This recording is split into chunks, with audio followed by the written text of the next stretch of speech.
شیخ اکبر کہہ رہے ہیں کہ انہوں نے یہ بات کی ہے کہ جو موجودات ہیں یہ کلمات ہیں اللہ تعالیٰ کے. وہ کہتے ہیں ہم نے کیوں یہ بات کی, ایک تو مجھے کشف سے پتہ ہے, لیکن کہتے ہیں کہ اگر میں کشف سے بتاؤں گا تو لوگ مانیں گے نہیں, وہ کہیں گے جی ہم کیوں مانیں آپ کی, تو پھر میں آپ قرآنی دلیل لے کے آ رہا ہوں.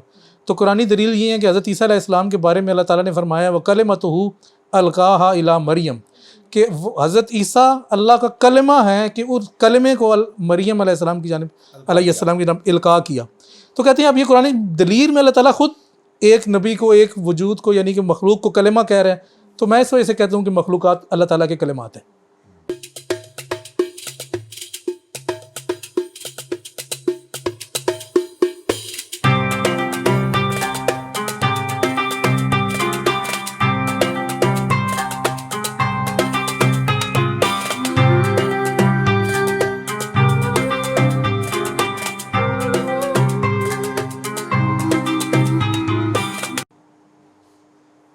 چلیں جی آگے چلیں.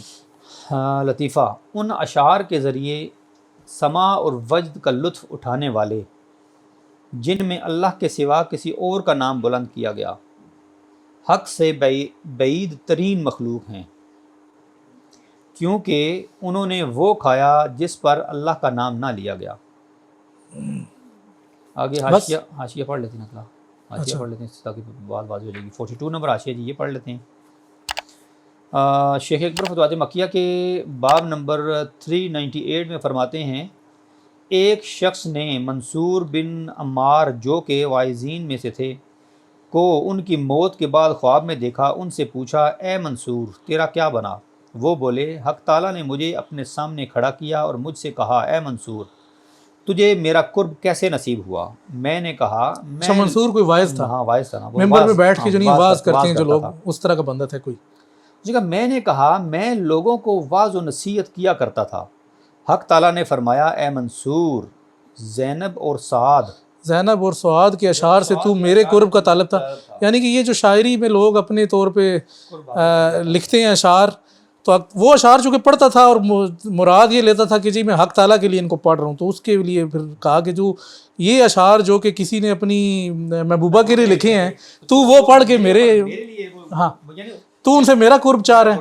آگے پھر یہ کہہ اے منصور زینب اور سعاد کے اشعار سے تو میرا قرب کا طالب تھا اور ان سے میرے بندوں کو نصیحت کیا کرتا تھا. پھر حق تعالیٰ نے چند ان اشعار کا ذکر کیا جو میں ممبر پر بیٹھ کر پڑھا کرتا تھا. یہ وہ اشعار تھے جو عاشقوں نے اپنی محبوباؤں کے لیے کہے تھے. اس کو لگتا ہے بڑے اچھے لگتے ہوں گے نا, اس نے یاد کیے ہوں گے تو ادھر بھی پڑھتا تھا. اب یہ اس کی مناسبت بن رہی ہے.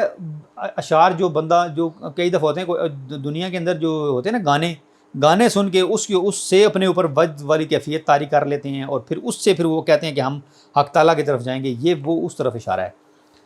پھر کہتے ہیں کہ اپنی محبوباؤں کے لیے لکھے تھے. پھر حق نے مجھ سے سختی کی, پھر فرمایا مجھ پر سختی کی.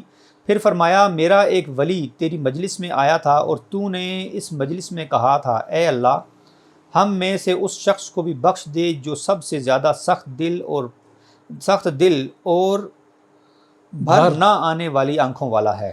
یعنی کہ جس کی آنکھوں میں آنسو نہیں آتے, کبھی رویا نہیں ہو, بڑا ہی کوئی سخت دل ہے. میرا وہ ولی جو تیری مجلس میں حاضر تھا بولا اے اللہ اسے بخش دے جس کی یہ حالت ہے. جب میں نے دیکھا تو تجھ سے زیادہ آنسوؤں سے آری اور دل کا سخت کوئی نہ پایا. پھر میں نے تیرے بارے میں بہت لمبا حاشیہ نہیں ہے ختم, ہاں اپنے ولی کی نہیں ٹھیک ہے نا, بات بھی تو سمجھ آئے نا. وہی کہہ رہا ہوں بہت صحیح لمبا حاشیہ ہے. لمبا حاشیہ ہوگا تو بات سمجھ بھی آئے گی نا. ہاں اپنے ولی کی دعا قبول کی اور تجھے بخش دیا. یعنی وہ بندہ وہ خود تھا. کون بندہ؟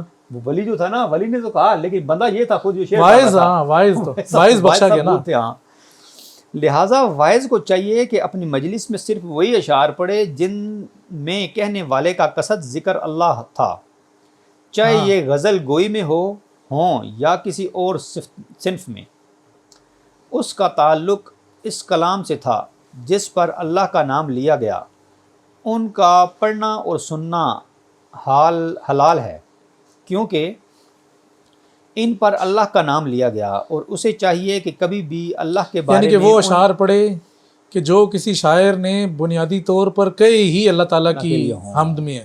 یعنی یہ نہیں ہے کہ وہ شاعر تو کسی اور مقصد کے لیے کہہ رہا ہے اور تو کہنے جی مجھے تو اس میں سے یہ سمجھ میں آ رہا ہے. دیکھیں جی یہ نہیں. اب اگر کسی کو پانی دینا ہو نا، پانی دینا ہو تو پیشاب کا ایک قطرہ اس پانی کو گندا کرنے کے لیے کافی ہے. تو اگلا بندہ جو ہوگا جس کو معلوم ہے، جو دیکھ رہا ہے، اس کے لیے پھر وہ کیا کیفیت ہوگی اس کے لینے کی. اب ہم دنیاوی طور پہ جو محبوباؤں کے لیے یا عاشقوں کے لیے شعر لکھے ہوئے ہیں، اگر وہ لے کر ہم اللہ تعالیٰ کی طرف منسوب کریں گے اس کو، تو وہ کیا ہوگا، وہ اس کے اندر وہ آمیزش ہوگی جیسے میں نے ابھی کہا ہے. تو پھر وہ اللہ تعالیٰ اس کو چھوڑے گا؟ نہیں، آمیزش نہیں ہوگی. وہ شعر اصلاً کہا ہی اس کے لیے کیا نا. یہ تو وہی ہے کہ اللہ تعالیٰ کہتا ہے کہ جی میں شریکوں سے بے پرواہ ہوں. جس نے کوئی عمل کسی اور کے لیے کیا تو وہ اسی کا ہی ہے، میرا اس میں کوئی حصہ نہیں. میں وہی کہہ رہا ہوں نا. تو وہ تو اس کا عمل اس نے کیا ہی اس کے لیے تھا. نہیں، لیکن اس کے دل میں تو یہ تھا نا کہ میں اللہ تعالیٰ کے لیے کہہ رہا ہوں.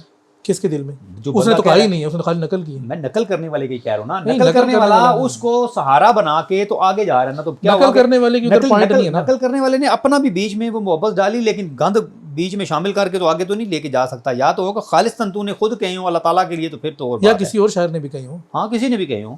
شاید یہ صرف بازو کے لیے تو نہیں ہے. مطلب اگر ہمیں محسوس ہوتا ہے کوئی بھی گانا سن کے جس بھی لیکن لنک خود بخود ادھر بنتا ہے، تو اس سے تو کیا فرق ہے؟ تو مان سکتے نہیں، یہی چیز، یہی تو نقطہ سمجھانا چاہ رہے ہیں شیخ یہی تو نقطہ سمجھانا چاہ رہے ہیں کہ آپ لنک بنانا اور چیز ہے، لیکن آپ اسی کو ہی حتمی لنک سمجھ لیں گے یہی ہے، تو پھر وہ نہیں ہے. پھر آپ کا تو اللہ تعالیٰ سے کوئی تعلق نہیں ہے نا. آپ تو محتاج ہو گئے ہیں کسی شاعر کے، اور وہ شاعر اپنی محبوبہ کا محتاج ہے اس شعر کہنے کے لیے. تو آپ تو اس کی محبوبہ کے بھی بالواسطہ پتہ نہیں نچلے لیول میں محتاج ہے کہ وہ کہے گا پھر میرے اوپر حال آئے گا. تو یہ تو بڑی ایک لو لیول کی کیفیت ہے. اب دیکھیں یہ لو لیول کی کیفیت بھی ہوگی. اور اس کے علاوہ ایک تھا کہ اگر انسان جاتا ہے مسجد میں اور ایک جگہ پہ، میرے بھی رحمۃ اللہ نے ایک کتاب میں لکھا ہے کہ بندہ مسجد میں جاتا ہے اور ایک جگہ پہ نماز پڑھتا ہے، مخصوص کر لیتا ہے کہ یہ جگہ میری ہے، اور اسے وہ کیفیت اسی جگہ پہ آتی ہے. تو وہ پھر کیا ہوا کہ اس کی نماز وہ کامل نہیں ہے، کیونکہ وہ اس جگہ سے مناسبت ہو گئی. وہ کیفیت اس جگہ سے اللہ تعالیٰ سے تو ہے نہیں. تو یہ ہے ساری بات. تو وہ جو آپ کو کیفیت آ رہی ہے وہ اس شعر سے ہے، اس میں اللہ تعالیٰ کا کوئی لینا دینا نہیں. آگے کیا تھا؟ آگے ہے جی کہ اچھا کثرت کرنا تھا جائے غزل پہلی دفعہ غیر اللہ کے لیے، چاہے غزل کے اشعار ہوں. ہاں، چاہے غزل کے اشعار ہوں یا مداح کے، اس کی مثال ایسی ہی ہے کہ کوئی اللہ کا قرب حاصل کرنے کے لیے نجاست سے وضو کرے. وہی میں نے وہی کہا نا جو میں نے بات پہلے کی، وہ بات آئے گی آگے. کچھ محدث کے کیونکہ محدث کے بارے میں بات بھی بلا شک نجاست ہے. محدث کا مطلب ہے کسی مخلوق کو، جس طرح انہوں نے کہا نا کہ مخلوق کو بیچ میں لیا ہے. آپ مخلوق کے وسیلے سے حق تک تو نہیں پہنچے، آپ نے تو ڈائریکٹ ادھر جانا ہے. اس بارے میں یعنی کہ تعلق اپنا براہ راست اس سے رکھنا ہے، بیچ میں یہ نہیں ہے. بیچ میں بھی اگر آپ لائیں گے تو ایک کامل ہستی کو لائیں گے کہ جو مطلب یہ نہیں ہے کہ آپ ایسی چیز کو بیچ میں لا رہے ہیں کہ جس کا حق سے کوئی تعلق نہیں ہے تو آپ کہیں اس کے واسطے سے میرا حق سے، اس طرح نہیں ہوگا. یعنی کہ آپ سے جو کامل ہستی ہے جس نے خالص اللہ کی محبت میں اگر کچھ کہا ہے تو آپ اس کا قول نقل کر لیں، اس کے اشعار نقل کر لیں، اس کے وسیلے سے آپ حق تک پہنچ جائیں. اچھا جی، پھر ہے جی کہ اس لیے اللہ تعالیٰ نے اپنی کتاب میں اپنے اس قول سے متنبع کیا. ترجمہ ہے جی کہ کبھی وہ چیز مت کھاؤ کہ جس پر اللہ کا نام نہ لیا گیا ہو، بے شک یہ فسق ہے. اور فرمایا تم پر مردار خون اور سور کا گوشت حرام قرار دیا گیا، اور وہ بھی جس پر غیر اللہ کا نام بلند کیا گیا ہو.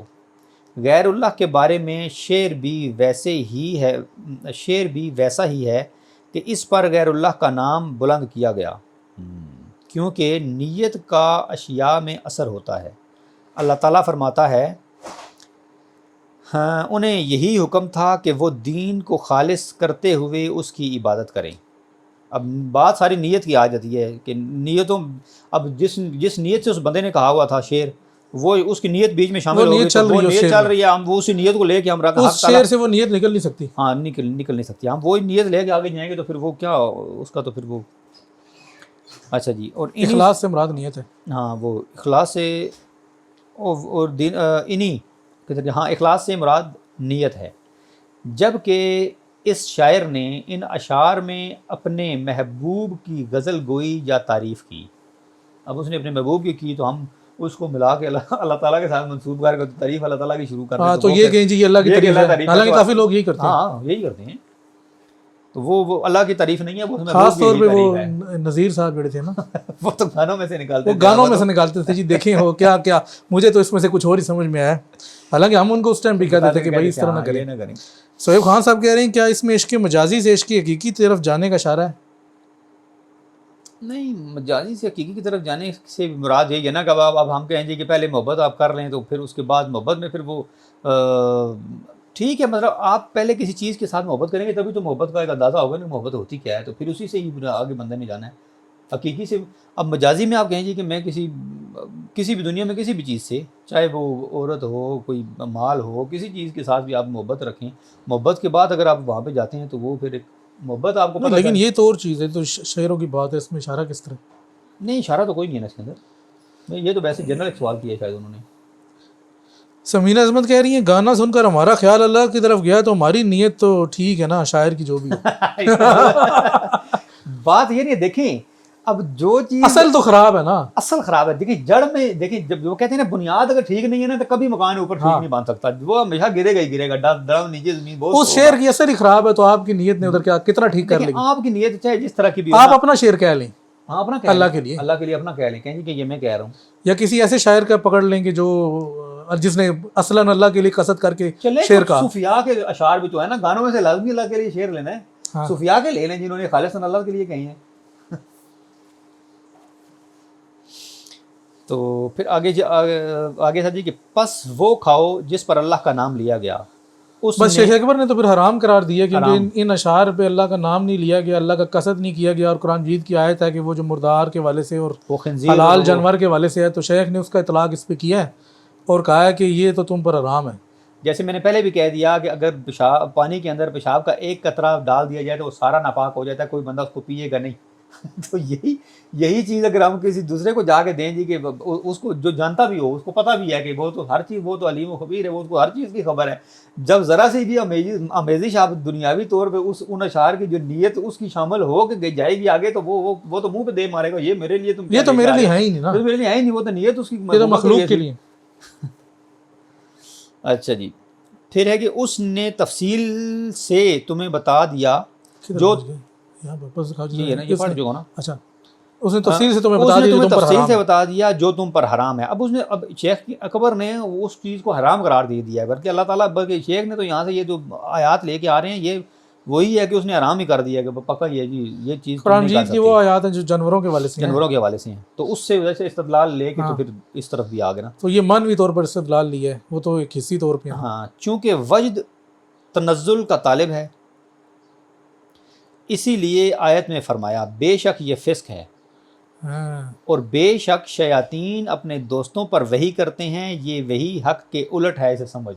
اصل نقطہ یہ ہے، یہ چیز ہے، اصلی بات یہ بتا، اصل بات اس میں یہ ہے کہ یہ شعر جو تھے وہ شیاطین کی وحی سے اس شاعر نے لکھے، اس شاعر پہ بھی تو کسی نے وحی کی نا کہ یہ شعر اس طرح سے لکھ، تو اب اللہ تعالیٰ نے تو کی نہیں، تو ظاہری بات ہے پھر شیاطین کی طرف سے آئی، تو اس شیطانی وحی کے توسط سے جو شعر تخلیق ہوا، اس شعر کو آپ حق تعالیٰ کی طرف کس طرح، اس جناب سے کس طرح آپ جوڑ سکتے ہیں؟ جوڑ ہی نہیں سکتے۔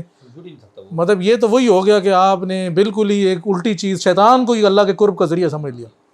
تو شیخ نے تو اتنی سخت بات ادھر کر دی ہے کہ اب تو کوئی گنجائش رہی نہیں ہے۔ اب وہ شیطان راکب بنا ہوا ہے، شیطان راکب بنا ہوا ہے، اور وہ اس کو کیا کہتے ہیں، اس کو اشعار اس کے اوپر القاء کیے جا رہا ہے اور وہ بولی جا رہا ہے، تو اور تیسرا بندہ سمجھ رہا ہے یہ اللہ کے قرب کا ذریعہ ہے، تیسرا بندہ یہ کہہ رہا ہے کہ یہ اللہ تعالیٰ کے لیے شاید لکھ رہا ہے اور اللہ تعالیٰ کے قرب کا ذریعہ ہے۔ تو نہیں رہا، اس کو تو پتہ ہی ہوتا ہے کہ نہیں لکھ رہا، لیکن وہ یہ سمجھ رہا ہے، اس میں سے یہی نکالتا ہے نا، اس میں تو یہی نکالتا ہے، اور تیسرے بندے پہ بھی شیطان ہی غالب ہوتا ہے کہ اس کو یہ اس طرف لگاتا ہے، وہ دیکھتا ہے کہ یہ صوفی ہے، اس نے دوسری طرف نہیں جانا محبوبہ کی طرف، تو اس کو اس کی محبوبہ چونکہ اس نے اللہ تعالیٰ، ہاں اس کو ادھر اسی نے اشعار میں لگاؤ، تو وہ بھی شیطانی عمل ہوتا ہے، کسی طرف سے تو پھنساؤ نا اس کو، یہ کیونکہ ادھر سے نکل ہے تو اس طرف سے، وہ ادھر سے پھنساتا ہے۔ شیطان کے تو اتنے ہتھکنڈے ہیں کہ ہر طرح سے وہ پھنسا لیتا ہے بندے کو، تو کوشش یہی کرنی چاہیے، اللہ تعالیٰ کی ہی پناہ مانگنی چاہیے، باقی تو بندے کے اختیار میں تو اپنا کچھ ہی نہیں ہے۔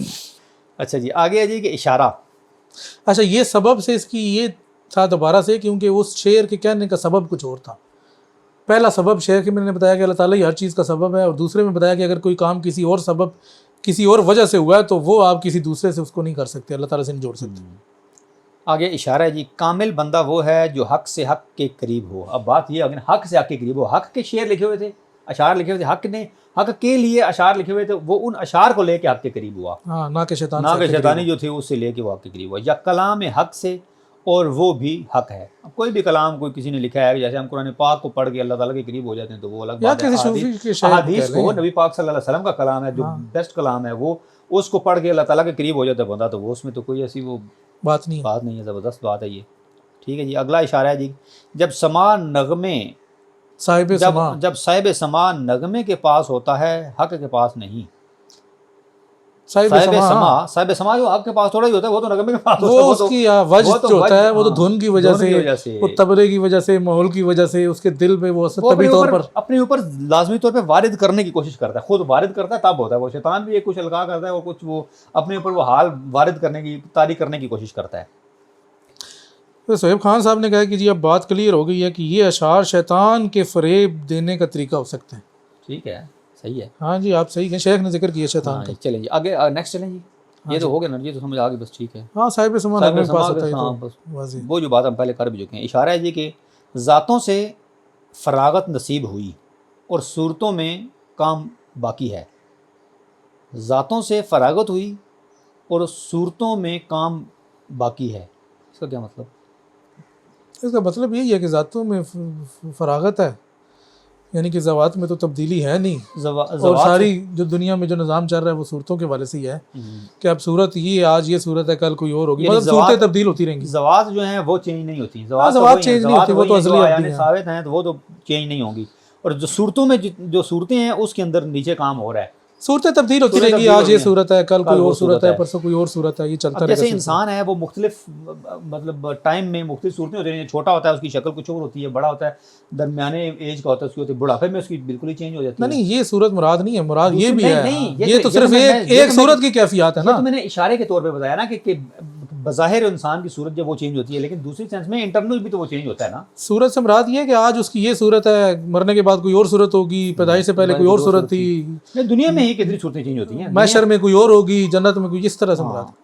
وہ والی بھی، اور دنیا کے اندر بھی اس کی صورتیں چینج ہوتی ہیں۔ ایک تو ظاہری طور پہ انسان کی صورت چینج ہوتی ہے، دوسری باطنی طور پر بھی انسان جب سٹارٹ میں ہوتا ہے، اسکول کالج میں ہوتا ہے تو اس کی صورت کچھ اور ہوتی ہے، باطن کی صورت، اور جب کسی صاحب نظر کے ساتھ منسلک ہو جاتا ہے یا کسی صاحب حال کے ساتھ منسلک ہوتا ہے تو اس کی وہ کیفیت اور ہوتی ہے، پھر اس طرح وہ درجہ بدرجہ آگے کی طرف جاتا ہے اور صورتیں اس کی چینج ہوتی رہتی ہیں۔ ٹھیک ہے جی، آگے چلیں۔ اشارہ، کلمات ہی موجودات ہیں۔ اس کا حاشیہ پڑھ لیتا ہے، یہ اس دن عمر فاروق صاحب نے کلمات ہی موجودات 43 ہے جی، حاشیہ نمبر یہ شیخ کے حوالے سے انہوں نے لکھا تھا، تو یہ شیخ نے کیا حاشیہ لکھا، ذرا پڑھیں تو صحیح۔ حاشیہ ہے جی کہ شیخ اکبر فتوحات مکیہ میں فرماتے ہیں، جان لے کہ موجودات اللہ کے نہ ختم ہونے والے کلمات ہیں۔ یہ فصوص الحکم سے انہوں نے نکالا تھا میرے خیال ہے، نہ ختم ہونے والے کلمات ہیں۔ اللہ تعالیٰ نے وجود عیسیٰ علیہ السلام کے بارے میں فرمایا، آپ وَكَلِمَتُهُ أَلْقَاهَا إِلَىٰ مریم، کہ آپ اس کا وہ کلمہ ہے جو انہوں نے حضرت مریم کی طرف القاء کیا تھا، اس کا کلمہ ہے جسے مریم کی جانب القاء کیا، اور یہ حضرت عیسیٰ علیہ السلام کی بات ہے۔ اسی لیے ہم نے قرآنی دلیل کی بنا پر یہ کہا کہ موجودات اللہ کے کلمات ہیں، کیونکہ ہر کوئی ہمارے دعوی کشف میں ہماری تصدیق نہیں کرتا۔ بات سمجھ آ گئی، یہ بات تو واضح تھی۔ دعویٰ کشف پچھلی بات سمجھ میں آ گئی ہے؟ پچھلا اصل میں وہ نہیں تھی نا، وہ باہر گئی تھی نا، تو وہ نہیں، اچھا یہ نہیں آئی۔ شیخ اکبر کہہ رہے ہیں کہ انہوں نے یہ بات کی ہے کہ جو موجودات ہیں یہ کلمات ہیں اللہ تعالیٰ کے۔ وہ کہتے ہیں ہم نے کیوں یہ بات کی، ایک تو مجھے کشف سے پتہ ہے، لیکن کہتے ہیں کہ اگر میں کشف سے بتاؤں گا تو لوگ مانیں گے نہیں، وہ کہیں گے جی ہم کیوں مانیں آپ کی، تو پھر میں آپ قرآنی دلیل لے کے آ رہا ہوں۔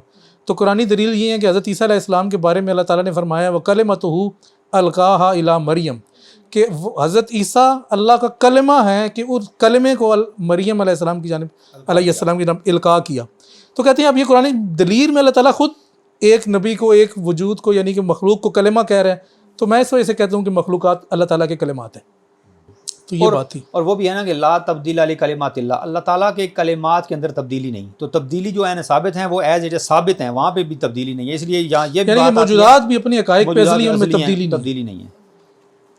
جب دوسرا اشارہ اس کا وہ پڑھو نا، حاشیہ تو ہو گیا، حاشیہ پڑھ لیا تھا۔ اچھا پھر نیکسٹ ہے جی کہ اشارہ کلمات ہی موجودات ہیں، سمندروں کا ہر جوہر فرد ایک کلمہ ہے، نقطہ اپنے سوا کچھ نہیں لکھتا، کلمات اقلام یعنی موجودات وغیرہ کہاں؟ سمندروں کا ہر جوہر فرد، جوہر فرد ایک کلمہ ہے، جوہر فرد مطلب ایک یعنی قطرہ، ایک قطرہ، قطرے کے اندر بھی سمندر کے اندر جو ایک قطرہ ہے وہ ایک کلمہ کر لیں، کلمہ، نقطہ اپنے سوا کچھ نہیں لکھتا۔ ٹھیک ہے، اب نقطہ تو کچھ نہیں لکھتا، وہ تو صرف نقطہ نقطہ ہی ڈلتا ہے نا، نقطہ ڈلتا ہے، اس کو تو مطلب لکھا آپ جو لکھتے ہیں کوئی لفظ بنتا ہے تو وہ مختلف نقطے جمع ہوتے ہیں، نقطے بڑے ہوتے ہیں تو ایک الف بن جاتا ہے، بیسیکلی ایک نقطہ ہی ہے، اس کے اندر 2 3 4 5 نقطے کیے تو الف بن گیا، مطلب جو بھی شکل آپ بنائیں گے، تو کہتے ہیں کہ نقطہ اپنے سوا کچھ نہیں لکھتا، یہ نقطوں کے جمع کرنے سے جو نہیں ہے وہ الفاظ بنے۔ کلمات اقلام یعنی موجودات وغیرہ کہاں؟ کلمات اقلام، یہ اس کا سمجھ نہیں ہے کہ کیا مراد ہے، فَإِنَّ کلمات الاقلام وغیرہ، یہ نقطے سے اس کا کوئی تعلق ہے؟ نقطے سے تعلق ہے اس کا۔ کلمات اقلام یعنی موجودات وغیرہ کہاں؟ موجودات تو پھر نہیں ہو سکتی نا، یہ تو جب وہاں پہ تھی تو وہاں پہ موجودات تو تھی نہیں نا، عین ثابت ہی تھا نا، وہاں پہ تو کچھ بھی نہیں تھا۔ جب یہ کہا ہے کلمات کی جب بات ہو رہی ہے کہ وہاں یہ دیکھنا کلمات ہی موجودات ہیں، سمندروں کا ہر جوہر فرد ایک کلمہ ہے، نقطہ اپنے سوا کچھ نہیں لکھتا۔ اب نقطہ ہے تو وہ تو کچھ نہیں لکھے گا نا، اب عین ثابت ہے وہ تو اس نے تو کچھ نہیں لکھنا، باقی ساری چیزیں تو دنیا کے اندر آ کے ہونی ہے نا، جو اس سے نیکسٹ جو چیزیں وہ تو دنیا کے اندر آ کے ہونی ہیں۔ اقلام، کلمات اقلام یعنی موجودات وغیرہ کہاں؟ تو پھر یہاں وہاں پہ تو موجودات ہیں نہیں نا، موجودات تو ادھر ہیں۔ نہیں یہ اس سے مراد نہیں ہے، موجودات ادھر نہیں ہے، یہ سمندر سے مراد ہے کہ جس طرح سمندر میں مختلف قطرے ہیں وہ مل کے ایک سمندر بن گیا، تو شیخ کہہ رہے ہیں کہ اسی طرح مختلف نقطے ہیں وہ مل کے الفاظ بن گئے، تو پھر کہہ رہے ہیں یہ کلمات کے بارے میں کہہ رہے ہیں کہ یہ مختلف یعنی کہ وہ ایک انڈیویجولیٹیز ہیں ساری، وہ ساری جمع ہوئی ہیں تو یہ مخلوقات میرے خیال میں بن گئی، شاید یہ مراد ہے۔ اگر دیکھیں اچھا یہ دیکھیں جی، اب انسان کس چیز کا ہے مرکب؟ اگر بیسک بالکل پیچھے چلے جائیں تو ایک ہے ایٹم اور ایک ہے مالیکیول۔ اب انسان کے اندر کتنے ایٹم اور مالیکیول ہیں؟ اگر ایک نقطہ اگر دیکھا جائے نا، ایک نقطہ انسان کیا چیز ہے کہ وہ ایک ایٹم ہے بس، پھر اس سے زیادہ نہیں ہے، اس سے ان کو اگر زیادہ سمندر دیکھیں ان کا، اب پھر نیکسٹ جیسے وہ دیکھیں اس سے ایک نقطہ تو وہ خود کچھ نہیں ہے، پھر اس کے اندر ڈاٹس بنیں گے تو تب وہ کلمہ بنے گا۔ تو کلمۃ اللہ اس کو کہا ہے، اللہ تعالیٰ کا کلمہ بھی کہا ہے، تو وہ سارے جتنے بھی ہیں، جتنے بھی ایٹم اور مالیکیولز ہیں، وہ سارے بن کے تو یہ انسانی جسم بنا ہے۔ یہ مراد ہے کہ وہ ساری نکات چھوٹے چھوٹے جڑ کے یہ ساری چیزیں بنیں۔ اصل یہ تھی وہ ڈیوائیڈ ہوتے رہے نا، ایک اس سے پھر ایک سے، ہاں جی یہ اصل بات تھی، یہ کلمات تھا۔ بس وہی بات ہے کہ پڑھنے سے تو نہیں، لیکن بعد میں ہمیں کچھ چیزیں ہمیں اس وقت سمجھ آتی ہیں جب ہم یہ پڑھ رہے ہوتے ہیں، اس سے پہلے ہمیں بھی نہیں پتہ ہوتا۔ چلیں مثلا اذان ہو رہی ہے، تھوڑا ریسٹ کریں، یہ اذان ہو رہی ہے، اذان کا وقفہ کرتے ہیں، اس کے بعد بس اس کو انشاءاللہ اس کے بعد پھر مکمل کریں گے، اور بس یہ آخری کتنا رہ گیا؟ تھوڑا سا رہ گیا، وہ سوال کا جواب دے دیں ان کو، سہیب خان صاحب کا۔ سہیب خان صاحب کہہ رہے ہیں اللہ نے اپنے کلام کی توجہ سے مخلوق کو حالت عدم سے وجود میں لایا، یہ فتوات میں ذکر ہے اس کا۔ اچھا کمنٹ ہے، اگلا اشارہ ہے جی کہ اس نے تمہیں ایک نفس سے تخلیق کیا، اور یہ اس کا پچھلے سے پچھلے سے جڑتا ہے۔ اس نے تمہیں ایک نفس سے تخلیق کیا اور اس میں نے اپنی روح پھونکی، تمام اجسام ایک جسم سے ہیں اور تمام ارواح ایک روح سے ہیں، یہ اس بات کی آگاہی ہے کہ عالم کسی ایک سے وجود پذیر ہوا جس کے سوا کوئی الہ نہیں، وہ علم اور قدرت والا ہے اور تمہارا معبود ایک معبود ہے۔ یہ تو مطلب یہ پچھلے کی طرف ہی ہے نا، جو جو ہم نے نقطے کی بات کی، ایک نقطہ تھا، پھر وہ نکات جمع ہوئے، اسی طرح کہ اللہ تعالیٰ کہہ رہا ہے کہ ایک نفس سے تخلیق کیا، پھر اس میں روح پھونکی، تمام اجسام ایک جسم سے، تمام ارواح ایک روح سے، تو یہ اس وجہ سے پتہ چلتا ہے کہ عالم کا جو خالق ہے وہ کوئی ایک ہے، اور وہ الہکم الہ واحد، بس ویسے بھی وہ تمہارا معبود ایک ہے۔ ایک کانسیپٹ ہے وحدت الوجود، وحدت الوجود کا وہ یہ کہ پیج نمبر بتا دیں جی، پیج نمبر ہے جناب 247 ہے، تاج التراجم کا، سمینہ اعظمہ صاحبہ پوچھ رہی ہیں، 247 پیج نمبر ہے۔ تو یہ اگر کسی دوست کا کوئی سوال ہے اس بارے میں، ہاں یہ جو آخری اشارہ پڑا ہے اس کے حوالے سے اگر کسی کا سوال ہے تو کر لیں، تو پھر انشاءاللہ یہ اس کو بیان سبب کے بارے میں پورا ہی چلیں، آپ نے سنا ہے تو اگر کسی کا سوال ہے تو وہ کریں، تو پھر اس کے بعد اس کو ختم کرتے ہیں، کیونکہ نیکسٹ جو ہے وہ پھر انشاءاللہ نیکسٹ بیٹھک میں کریں گے، پھر انشاءاللہ اس کے بعد